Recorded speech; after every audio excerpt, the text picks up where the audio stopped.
नमस्कार। भगवत गीता अध्याय 2 सांख्य योग श्लोक नंबर 38।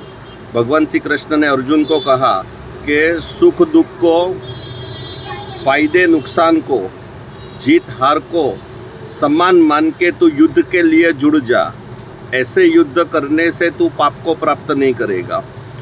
भगवान इधर कौन से युद्ध की बात करते हैं? जो हम जीवन जीते हैं उसके अंदर बहुत सारी कठिनाइयाँ आती है। तो कुछ लोग डिप्रेशन में चले जाते हैं, कुछ लोग मदिरा सेवन करने लगते हैं, नशेड़ी बन जाते हैं। जब भी तकलीफ़ आती है तभी माइंड को शांत करने के लिए। लेकिन भगवान कहते हैं कि ये संसार में ये सब चीज़ें रहेगी, लेकिन तुझे ये सब चीज़ों से युद्ध करना है। युद्ध कैसे करना है?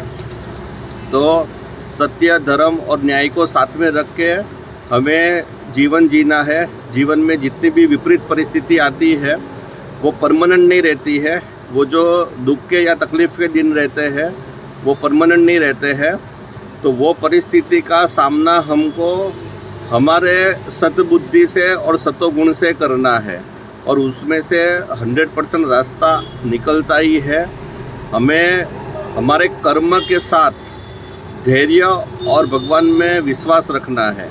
अगर ये सब चीज़ें हम लोग करेंगे तो ये जो संसार रूपी युद्ध है उसमें से हम लोग बाहर निकल जाएंगे।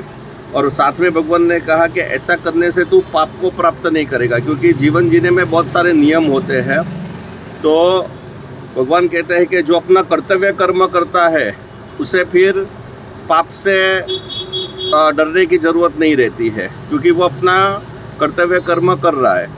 कर्तव्य कर्म करने के समय उसको वही देखना है कि वो ऐसा पाप न करे जो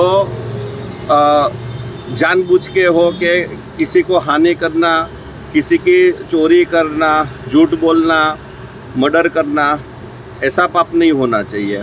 अपना कर्तव्य कर्म करने समय, जैसे त्रिकाल संध्या है तो वो कभी चूक गए, या खाना खाने से पहले मंत्र पढ़ना है तो वो नहीं कर पाए, तो ऐसे जो छोटे मोटे पाप है उससे भगवान बरी कर देते हैं। वो व्यक्ति को चिंता करने की ज़रूरत नहीं रहती है। लेकिन उसको जीवन लड़ना है, नहीं कि आत्महत्या करनी है, नहीं कि नशेड़ी बनना है। ये कहता है भगवत गीता सांख्य योग श्लोक नंबर 38। हरे कृष्णा।